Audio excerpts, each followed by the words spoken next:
Olá, vamos ao nosso Evangelho de hoje. Hoje é domingo, 23 de novembro.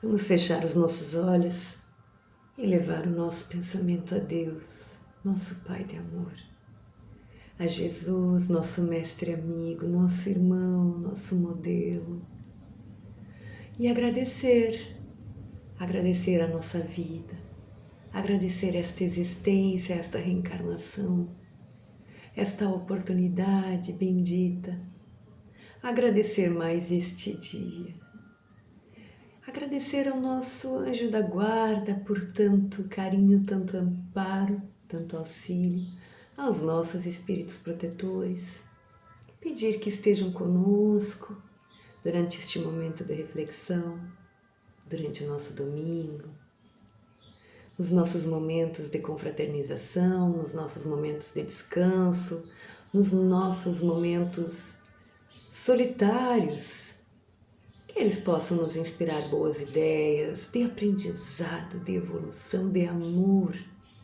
de descobertas, possam nos inspirar boas ações, boas práticas e pedir que eles permaneçam conosco, hoje e para todo sempre, que assim seja. Então vamos ao nosso Evangelho segundo o Espiritismo. Vamos pedir que venha uma boa reflexão para o nosso domingo. Vamos lá. Capítulo 8. Bem-aventurados os puros de coração. Então vamos lá. Caiu aqui o item 21, que é uma nota. Então vamos ler uma frase, duas frases, para vermos de onde tiramos a nossa reflexão de hoje, do nosso Evangelho. Capítulo 8, item 21, então, diz assim: nota. É uma nota que dá sequência ao subitem bem-aventurados aqueles que têm os olhos fechados. Vamos ver o que diz assim. Quando uma aflição não é consequência dos atos da vida presente, é preciso procurar a sua causa em uma vida anterior. O que chamamos de caprichos da vida nada mais são do que efeitos da justiça de Deus. Vou baixar um pouquinho aqui. Da justiça de Deus. Ele não aplica punições injustas e quer que entre a falta cometida e a reparação da falta sempre exista uma relação. Se Deus, em sua bondade, lançou um véu sobre os nossos atos do passado,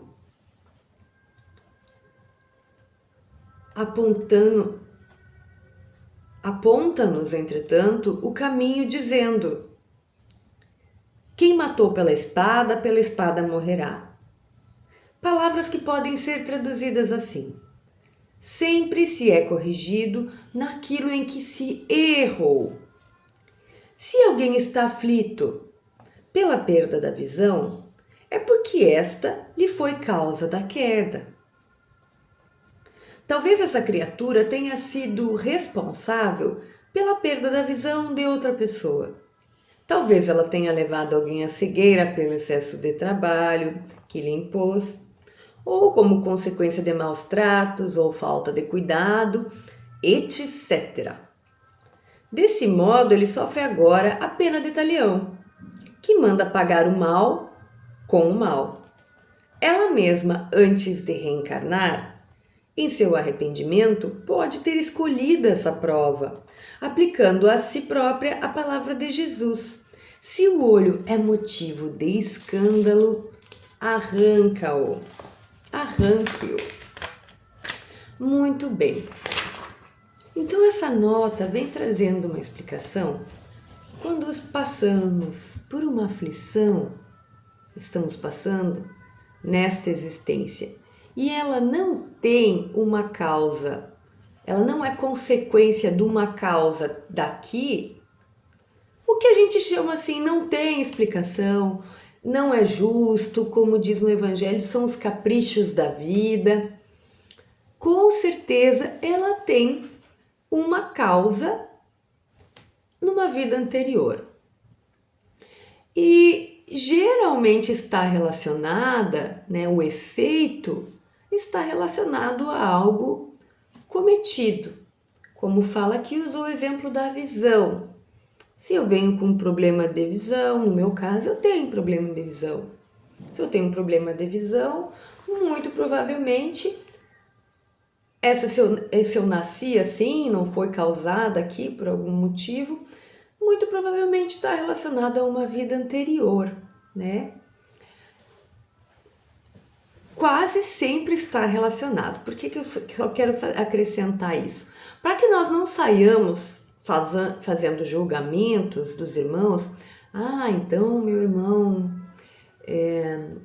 tem problema de audição, é porque ele é culpado lá. Porque nós gostamos muito de fazer esse tipo de julgamentos, né? Sim, quase sempre. Mas existem muito mais fatores envolvidos neste processo, às vezes na programação reencarnatória, né? Que é ali onde nós participamos ou não participamos da escolha das provas e das expiações que vamos passar aqui nesta reencarnação. Muitas vezes a gente pode estar sendo preparado para alguma coisa, ou pedimos, ou aquilo vai ser necessário para o desfecho de determinada situação. Então, nós não julgando, não fazendo julgamentos, a gente não corre o risco de estar cometendo injustiças. Ah, mas no Evangelho diz. O Evangelho diz para nos ensinar. Não para nos ensinar a julgar. Às vezes nós escutamos pessoas dizendo: ah, se é assim, é porque não foi boa coisa.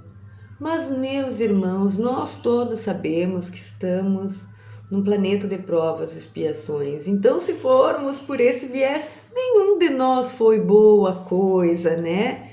Nas reencarnações passadas, estamos todos no mesmo barco. Uns podem ter provas mais aparentes aos olhos, outros não. Então este tipo de julgamento não condiz com a realidade. O Evangelho explica justamente para o contrário, para que nós não julguemos, né? E sim entendamos que todos nós, até o menor dos pensamentos, o menor dos atos, fora da lei de Deus, terá que ser revisto. Todos. Então que a gente fique com essa reflexão, que a gente não julgue, nem a nós mesmos, porque se estamos passando por algo, estamos recebendo a oportunidade de reparar.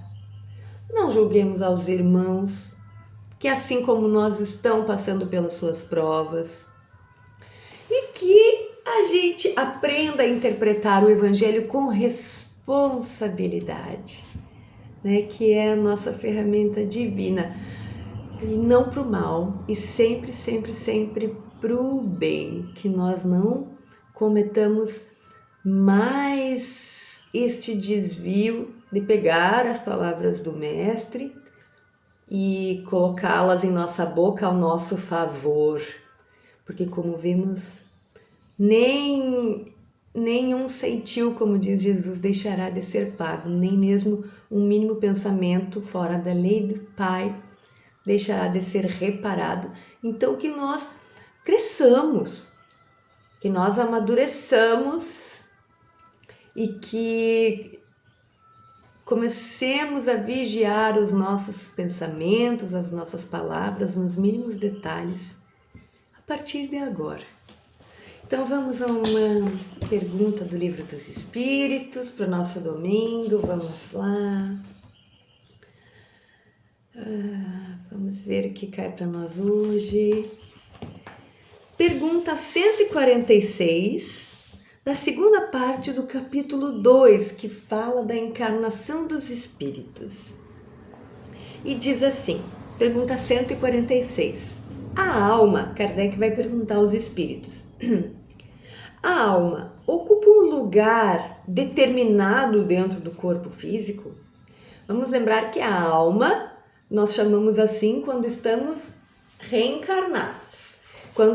Quando estamos errantes, ou quer dizer, fora de um corpo físico, nós chamamos espírito. Dentro de um corpo físico, vamos dizer assim, almas. Então, a alma ocupa um lugar determinado no corpo físico? E os espíritos vão responder não. Mas entre os grandes gênios e as pessoas que pensam muito, ela encontra-se mais particularmente na cabeça. Entre aqueles que trabalham pela humanidade e a ela dedicam todas as suas ações, a alma encontra-se principalmente no coração. Muito bem. O que quer dizer? O que os espíritos quiseram dizer? Que não, que a alma não tem um lugar, a alma como se fosse um órgão responsável por alojar a alma. Não, a alma, ela ocupa todo o corpo físico, mas o que ele diz aqui, aqueles que estão mais centrados no desenvolvimento da ciência, né, da parte mais intelectual, fica mais alojada na cabeça, porque ali está toda a energia daquele ser, daquele espírito, daquela alma. Para aqueles que estão mais voltados para a prática da moral, do bem, fica mais no coração. É óbvio que é uma forma que os espíritos tiveram de nos situar num primeiro momento de como funciona toda essa relação entre corpo e espírito. Temos ainda muito que aprender, mas são os nossos primeiros passos. Então vamos encerrar. Quem quiser fluidificar sua água, pegar seu copo, sua jarrinha, sua garrafa, vamos fechar os olhos e agradecer a Deus mais uma vez. Agradecer ao Mestre, a nossa Mãe Maria de Nazaré, esse espírito de tanta luz, ao nosso anjo da guarda, os nossos espíritos protetores. Agradecer por estes momentos de reflexão, de entendimento e pedir que permaneçam conosco. Que seja um dia de aprendizado, de luz, de amor, de carinho, de trocas com os nossos irmãos, boas trocas, de gratidão. Pedir que permaneçam conosco, hoje e para todo sempre. Que assim seja. Tchau, tchau.